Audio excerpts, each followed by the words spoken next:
हरे कृष्ण। आपका दिन मंगलमय हो और प्रभु की कृपा हमेशा आप पे यूं ही बनी रहे। इसी मंगल कामना के साथ आज हम श्रवण पान करेंगे कार्तिक पूर्णिमा की कथा। वीडियो शुरू करने से पहले यदि आपने चैनल को सब्सक्राइब नहीं किया है तो चैनल को सब्सक्राइब कर बेल आइकन को जरूर दबा लीजिएगा ताकि आगे आने वाली वीडियो की नोटिफिकेशन आप तक टाइम पर पहुँचते रहे। आइए कथा श्रवण पान करते हैं। पौराणिक कथा के अनुसार तारकासुर नाम का एक राक्षस था।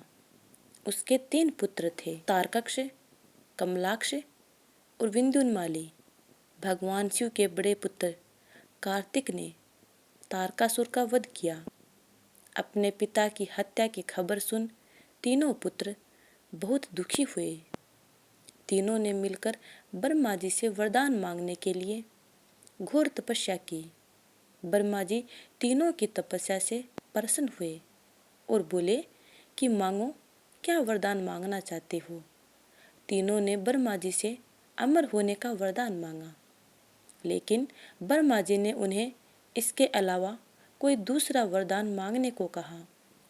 इसके बाद तीनों ने किसी दूसरे वरदान के बारे में सोचा और इस बार ब्रह्मा जी से 3 अलग नगरों का निर्माण करवाने के लिए कहा, जिसमें सभी बैठकर सारी पृथ्वी और आकाश में घूमा जा सके। 1000 साल बाद जब हम मिलें और हम तीनों के नगर मिलकर एक हो जाएं, और जो देवता तीनों नगरों को एक ही बाण से नष्ट करने की क्षमता रखता हो, वही हमारी मृत्यु का कारण हो। ब्रह्मा जी ने उन्हें ये वरदान दे दिया। तीनों वरदान पाकर खुश हुए। ब्रह्मा जी के कहने पर मय दानव ने उनके लिए 3 नगरों का निर्माण किया। तारकक्ष के लिए सोने का, कमला के लिए चांदी का और विंध्योन्माली के लिए लोहे का नगर बनाया गया।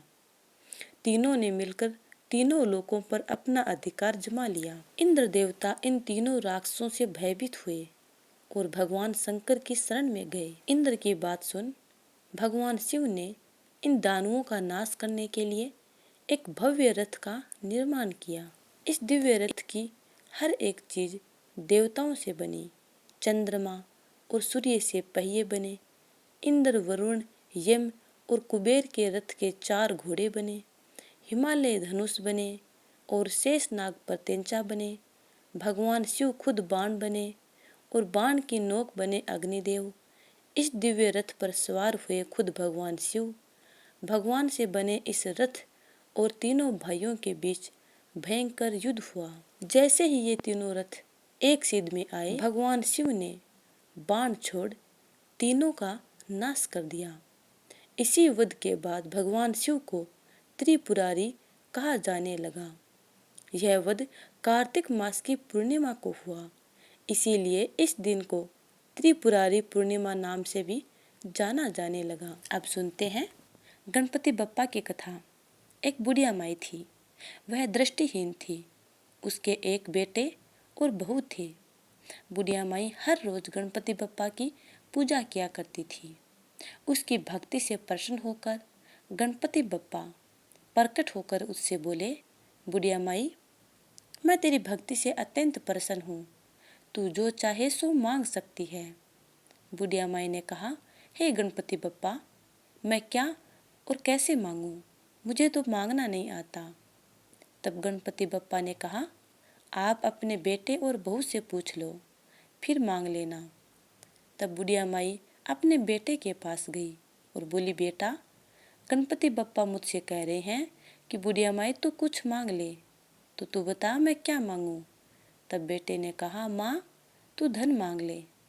फिर बुढ़िया माई अपनी बहू के पास गई और बहू से पूछा। तब बहू ने कहा, माँ जी, नाती और पोते मांग लो।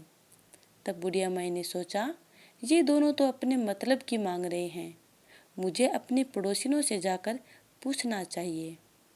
तब बुढ़िया माई अपनी पड़ोसिनों के पास जाकर बोली कि गणपति बप्पा मुझसे कह रहे हैं कि बुढ़िया माई तू कुछ मांग ले, तो मैं क्या मांगूं।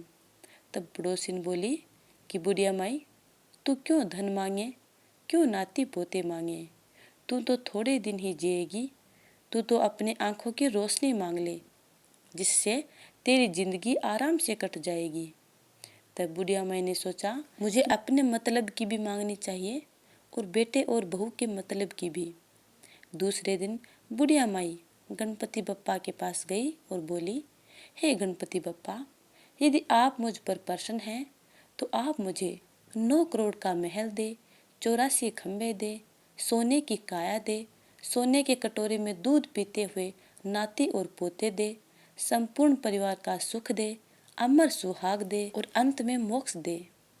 यह सुनकर गणपति बप्पा बोले, बुढ़िया माई, तूने तो मुझे ठग लिया, किंतु जो तुमने मांगा है ठीक वैसा ही मिलेगा। उसके बाद भगवान श्री गणेश अंतर्धान हो गए। बुढ़िया माई ने जब अपनी आंखें खोली तो जो बुढ़िया माई ने मांगा था सब कुछ वैसा ही मिला। हे गणपति बप्पा, जैसे आपने बुढ़िया माई की मन इच्छा पूर्ण की, वैसे अपने सब भक्तों की मन इच्छा पूर्ण करना। अब जान लेते हैं कार्तिक पूर्णिमा की पूजा विधि। कार्तिक पूर्णिमा के दिन सुबह ब्रह्म मुहूर्त में उठकर स्नान करने के बाद सूर्य को जल अर्पित करें। संभव हो तो स्नान गंगा, यमुना या किसी भी पवित्र नदियों में करें। सूर्य देव को जल देने के लिए तांबे के लोटे में जल लेकर उसमें लाल फूल, गुड़ और चावल मिला लें। इस दिन घर के मुख्य द्वार को आम के पत्तों से सजाएं और शाम को सरसों का तेल, काले तिल और काले वस्त्र किसी गरीब या जरूरतमंद को अवश्य दान करें। इस दिन तुलसी पूजा और दीपक जलाकर तुलसी के स्तोत्र का पाठ करें। इसके बाद 1, 3, 5, 7 या 11 बार परिक्रमा जरूर करें। इसके बाद भगवान शिव के साथ श्री हरि विष्णु की पूजा करें और व्रत पालन कर रहे हों तो नमक का त्याग करें। कार्तिक पूर्णिमा के दिन पूजन होने के बाद अंत में चंद्रमा की 6 कृतिकाओं का भी पूजन करना चाहिए। तो प्यारे स्नेहीजनों, ये थी कार्तिक पूर्णिमा की कथा, पूजा विधि। उम्मीद करती हूँ कि आपको ये कथा अच्छी लगी है। यदि अच्छी लगी है तो लाइक कमेंट कर देना और आगे आने वाली वीडियो का इंतज़ार करना। तब तक के लिए जय श्री राधे।